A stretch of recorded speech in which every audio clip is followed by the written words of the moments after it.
tarde, gente boa, Globo Esporte na área.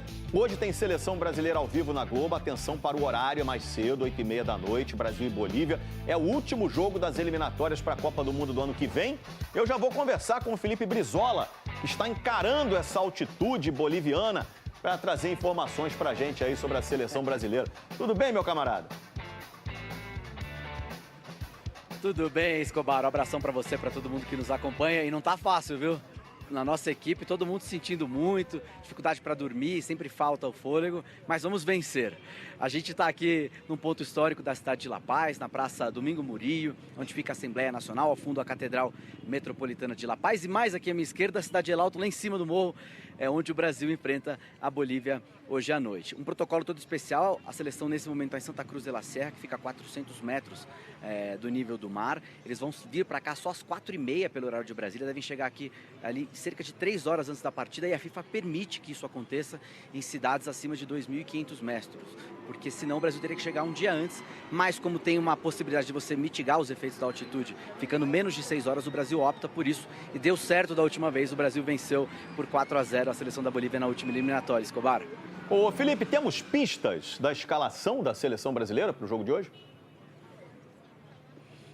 Temos sim, Escobar. Um time bem mexido. Tem uma única dúvida na lateral direita, se o Wesley, ex-Flamengo, hoje na Roma, vai ser titular. O Vitinho deve ser, mas vou mostrar na tela para vocês. Só o Alisson e o Bruno Guimarães serão mantidos em relação ao jogo contra o Chile. Então o Brasil vem com o Alisson no gol, Vitinho possivelmente na direita, Fabrício Bruno, o Alex Ribeiro e o Caio Henrique na esquerda. Meio campo com o Andrei Santos, Bruno Guimarães, Lucas Paquetá, e o ataque com o Luiz Henrique, foi bem demais contra o Chile, o Richarlison e o Samuel Lino do Flamengo, fechando os 11. Um Brasil bem fresco, é assim que o Ancelotti tem dito, ele quer um time com muita perna, característica diferente, falou que não dá para sair marcando pressão, tem que esperar mais o adversário, e para a Bolívia vale muito, porque a seleção deles precisa vencer e torcer para que a Venezuela não vença a Colômbia, aí eles passam para a 7ª posição e podem disputar uma repescagem. A Bolívia não participa de uma Copa do Mundo desde 1994, ou seja, mais de 30 anos sem participar do Mundial. Não dá para você ter uma ideia, Escobar, de como eles estão com muita expectativa para esse jogo de logo mais, e até por isso eles levaram esse jogo para essa cidade que normalmente não acontecia, como a gente acompanha na ótima reportagem do Carlos Gil.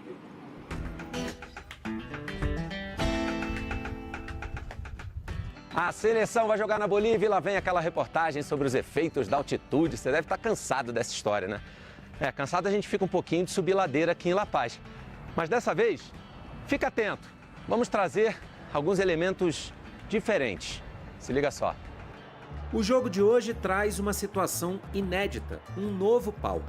Depois de 3 partidas em La Paz com 2 derrotas, os donos da casa decidiram que era preciso expor os adversários a algo mais potente, em busca de uma vaga na próxima Copa do Mundo. Lá embaixo, a apenas 3.600 metros de altitude, fica o estádio Hernando Siles, onde a seleção boliviana costumava jogar, porque agora o desafio é maior e mais alto. El Alto. El Alto se emancipou da capital boliviana há 40 anos e hoje é o 2º município mais populoso do país, quase 900 mil habitantes.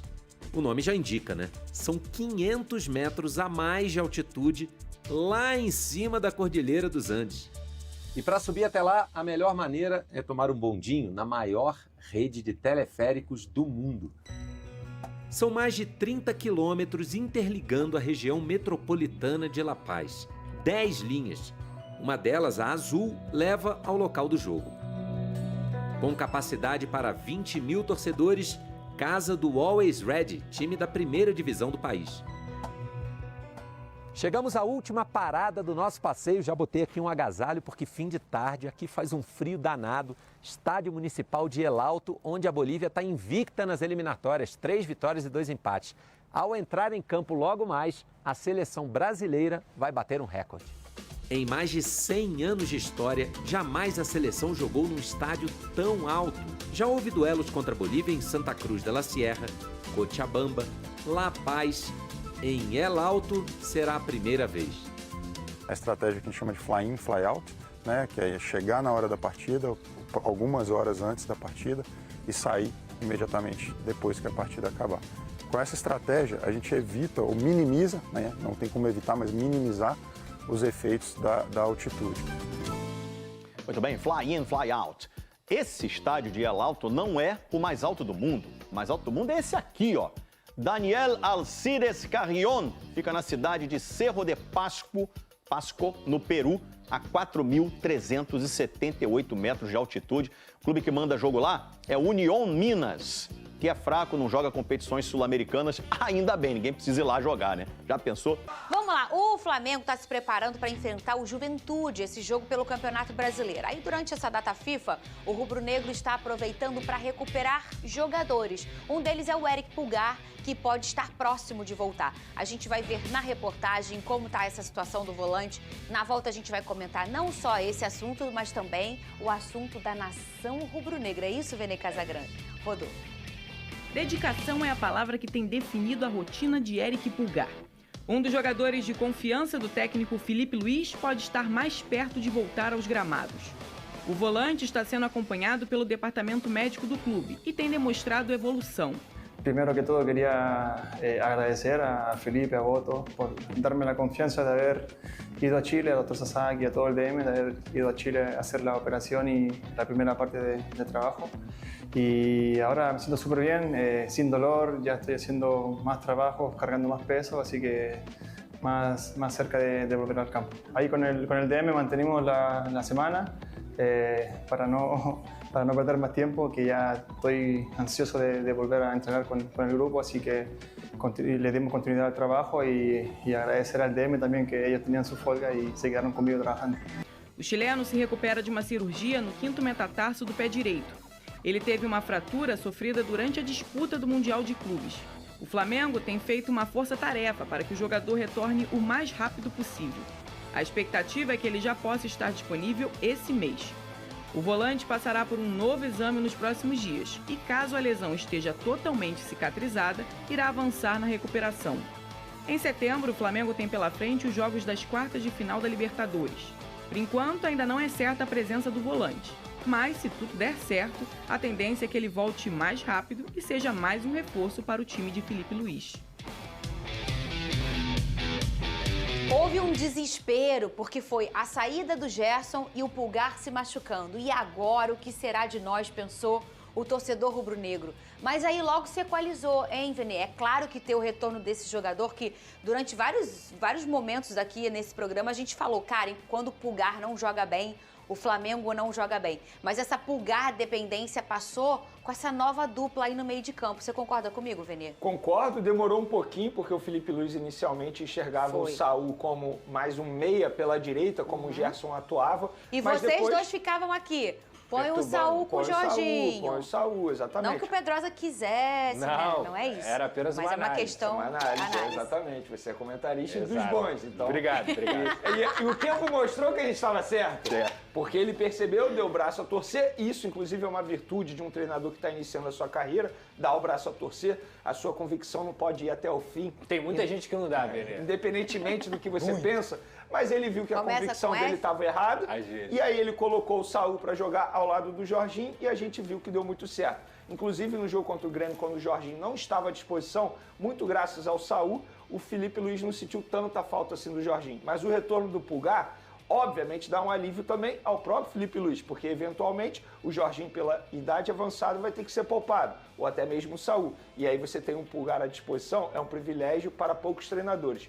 E o Pulgar, de fato, ele está muito próximo. Mas tudo vai depender do resultado da tomografia que ele vai fazer essa semana. Se a tomografia mostrar que a lesão no 5º metatarso está 100% curada, ele já entra no processo final de recuperação física para ele poder ficar à disposição e aí demora cerca de 15 dias. Então, uma boa notícia para o torcedor do Flamengo e, sobretudo, para o técnico Felipe Luiz. Eu tenho uma pergunta difícil para você, Lucas Pedrosa. Difícil? Se volta hoje o Pulgar, como o Pulgar, no auge do Pulgar no Flamengo, quem que você escolhe para ser o titular? Saul ou Pulgar?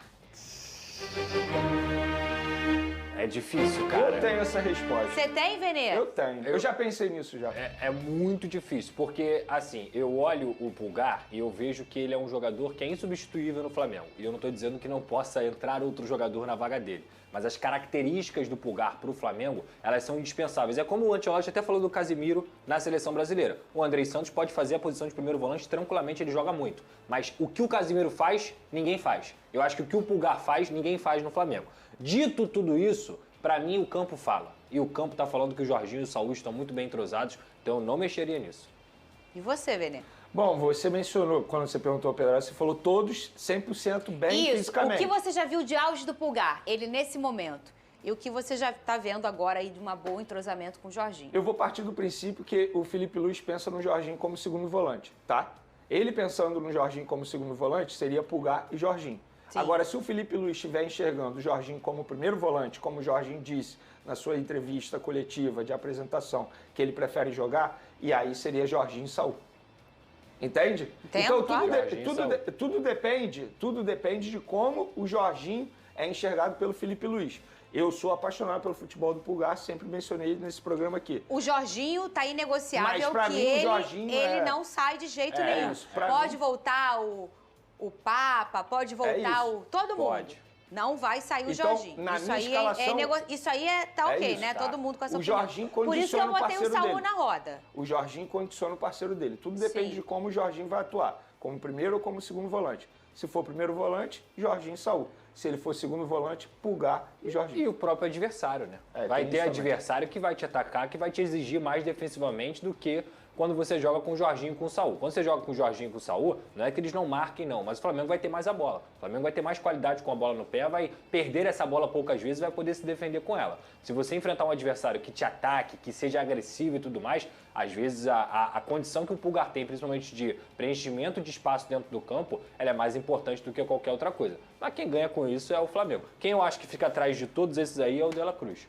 Também acho. Eu acho que o De La Cruz perde espaço com a volta do Pulgar. Se ele... Inclusive fisicamente falando. Mas acho assim, que isso aí é... Por exemplo, no jogo contra o Grêmio, o De La Cruz ele foi bem durante os 60 minutos que ele ficou em campo. Sim. Só que ele não consegue performar durante 90 minutos. Então, para mim, hoje, entre aspas, ele é um reserva de luxo no time do Felipe Luiz. Gente, no jogo contra o Grêmio, eu tô no efeito do pré-treino, vou até levantar. Ih, gente... O Saúl, Pedrosa, de verdade, ele joga de uma forma que é impossível você não gostar do futebol dele.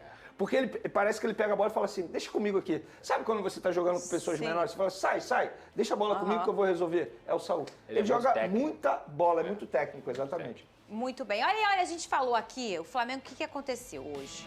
Fez um pronunciamento nas redes sociais. Aí o povo falou assim, meu Deus, será que vai ser? Foi uma coisa com suspense primeiro, né? Aí o povo, meu Deus, será que vai ser a renovação do Felipe Luiz?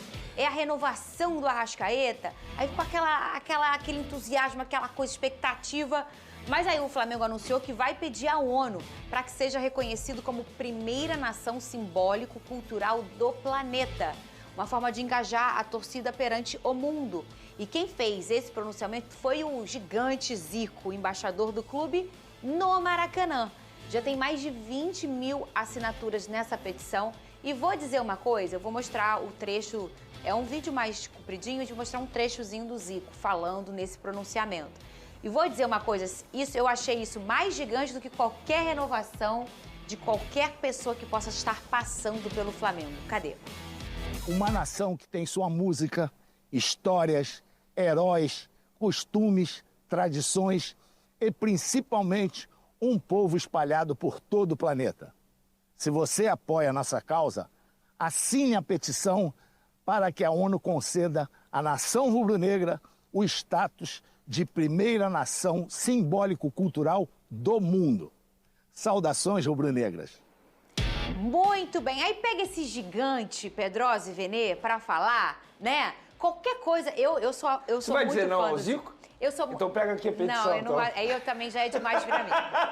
Aí já é demais. Vai dizer não ao Zico? Adoro o galinho. Eu também, mas aí também... Zico, tamo junto, tô na fila aqui. Aí já é o quê? É um negócio de vocês, entendeu? É igual, mas meu marido, minha mulher, se não estiver passando do limite ali, se é só uma coisinha de desentendimento, aí, meu irmão, é um negócio de vocês, entendeu? Ô, Venê Casagrande, fala comigo. Explica direitinho para o pessoal o que é isso para quem não está entendendo. Nação, obviamente, é uma palavra que indica um povo que coletivamente nasceu num lugar, né? Então é uma nação, a nação brasileira, né?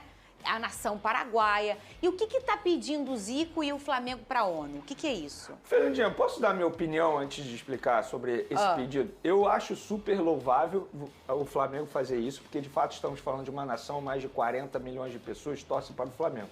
Mas antes de fazer um pedido como esse à ONU, eu acho que o Flamengo poderia olhar com mais carinho para pessoas que torcem para o Flamengo, que estão aqui no futebol brasileiro e que não têm acesso ao próprio clube. Tantos torcedores no Brasil, que a gente está falando de um país enorme, que tem um sonho de pelo menos assistir a um jogo do Flamengo no Maracanã e não conseguem ter acesso a isso. Eu acho muito louvável esse pedido à ONU, muito louvável. Mas antes disso, acho que o Flamengo poderia olhar com mais carinho para os torcedores off-Rio, tratar melhor esses torcedores off-Rio, não só aqueles torcedores que fazem parte do programa Sócio-Torcedor apenas para adquirir ingresso mais barato, mas porque gostaria de ter um contato maior até mesmo com o Zico, até mesmo com outros ídolos que eles puderam assistir. Recentemente, tive a oportunidade de receber um vídeo maravilhoso do seu Dedé, um torcedor que mora lá no interior do Ceará, que assiste aos nossos vídeos, aos nossos programas, que pintou a casa literalmente de Flamengo, de rubro-negro, mas esse torcedor ele nunca teve acesso ao Flamengo, nunca assistiu a um jogo do Flamengo aqui no Maracanã, porque a família me disse isso. Então, assim, eu acho muito louvável o Flamengo fazer o pedido à ONU da nação, porque de fato a gente está falando de uma nação, acho isso bacana demais, eu acho que o Flamengo está certo, nenhum problema em fazer isso, mas poderia olhar com mais carinho também para os torcedores, que são torcedores de fato do Flamengo, que moram aqui no Brasil, que moram em vários interiores aí, mas não conseguem ter acesso. Então, Flamengo, olha com mais carinho para esses torcedores também, não faça só um pedido à ONU, mas também esses torcedores merecem todo o carinho e reconhecimento do clube, da instituição Flamengo. Como é o nome desse torcedor aí, Vene, que você recebeu o vídeo? Seu Dedê. Seu Dedê tá aí passando na tela. O vídeo dele, para quem não pode ver, a casa dele, gente, é toda pintada de Flamengo mesmo. O banheiro, as paredes. E na televisão passando o canal Vene Casagrande. Na porta, no portão, tem um urubu em cima. E a casa toda, tem um escudo grande na porta, a casa toda pintada de rubro-negro. Ele é do interior do Ceará. Eu vou falar Lucas Pedrosa, do interior aqui. Vocês sabem que eu sou muito romântica, né? Eu sou botafoguense, minha gente. Se fosse o Botafogo pedindo isso, eu ia bater palmas, como estou batendo pro Flamengo, porque eu sou uma apresentadora aqui, não escondo meu time de ninguém, Ele mora no distrito rural, Fernandinha, chamado Amanaiara, que fica a 10 quilômetros de Heriutaba, Ceará, a 250 quilômetros da capital. Olha só. E aí, ô Pedrosa, eu e você que não somos Flamengo, a gente fala dos nossos times, mas a gente tem essa coisa aqui nesse programa de ser clubista mesmo. A gente se zoa, a gente brinca um com o outro. Sexta-feira o pau vai torar aqui nesse programa, que alguém vai estar sorrindo, alguém vai estar triste, ou eu ou o Pedrosa. Mas a gente respeita muito o futebol carioca, o futebol brasileiro. E a gente, na hora de comentar o time que não é o nosso, a gente respeita com muito respeito. Eu achei o máximo isso que o Flamengo fez. Se a gente pensar no nível do seu torcedor, esse torcedor do interior, até o torcedor daqui, que mora aqui, em Madureira, né? Todo mundo.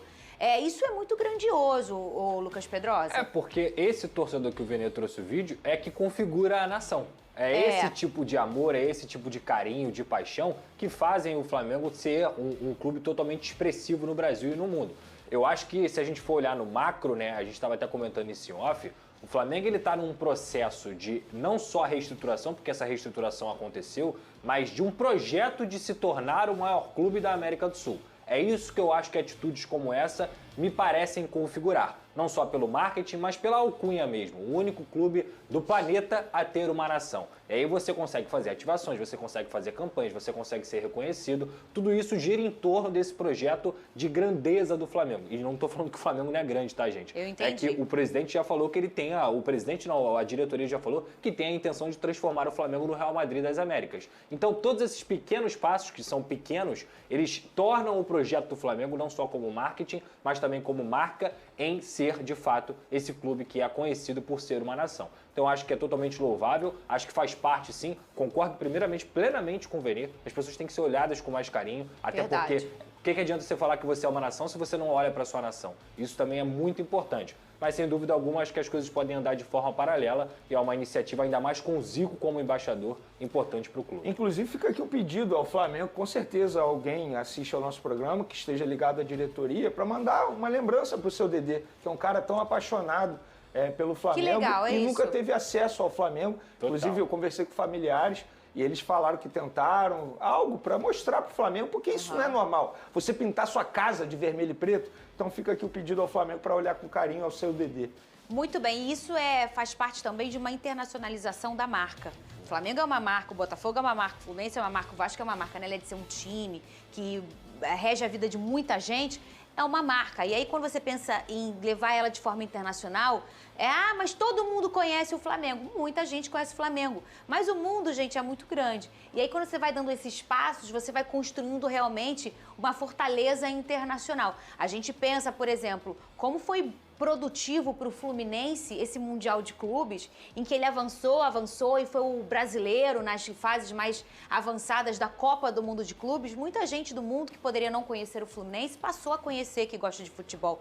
Em algum momento do período da história ali, o Santos e o Botafogo faziam excursões pelo mundo com Garrincha, Pelé e tantos outros grandes que jogavam e ganharam Copas do Mundo com essa escrete. E você pensa, cara, muita gente naquela ocasião começou a conhecer o Santos e o Botafogo.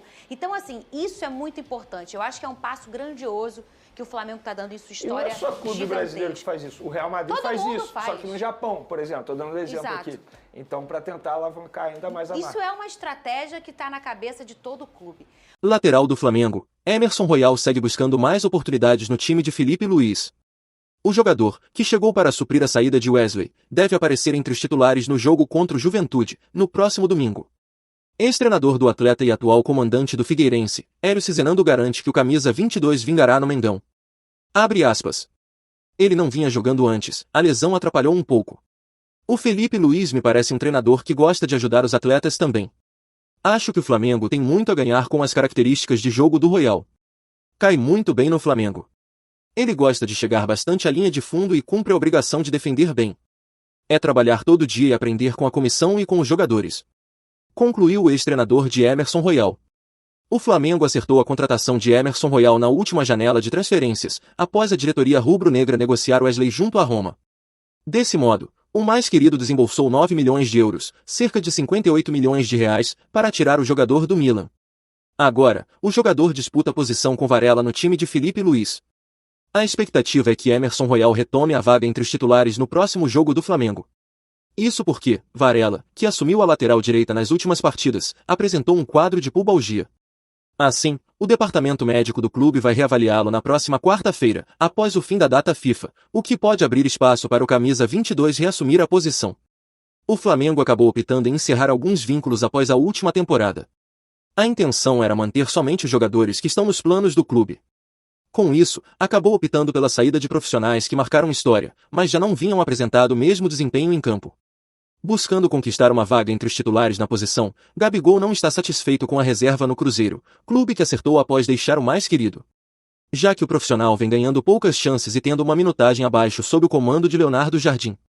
Apesar de ter notícias sobre uma possível saída, diante da insatisfação com o banco de reservas, conforme informações exclusivas do Bolavip, o camisa 9 pretende ficar, pelo menos, até o final do ano e, assim, avaliar o seu futuro. A contratação do jogador teve um grande impacto midiático, já que ele foi multicampeão pelo Flamengo e se tornou ídolo do clube. Desta forma, existia muita expectativa pelo que o jogador conseguiria entregar em campo. Gabigol foi apresentado ao Mineirão e tudo indicava que o atleta seria um dos protagonistas do elenco celeste. Mas isso acabou não acontecendo e, apesar de ter um dos principais salários do elenco, é somente um reserva. Bom torcedor rubro-negro, agora eu quero saber de você. Você aprovaria um possível retorno do ídolo Gabigol ao mais querido? Coloque sua opinião nos comentários, não sei se você sabe. Mas sua opinião é muito importante para o Flamengo. A qualquer instante eu volto com mais uma notícia do mais querido.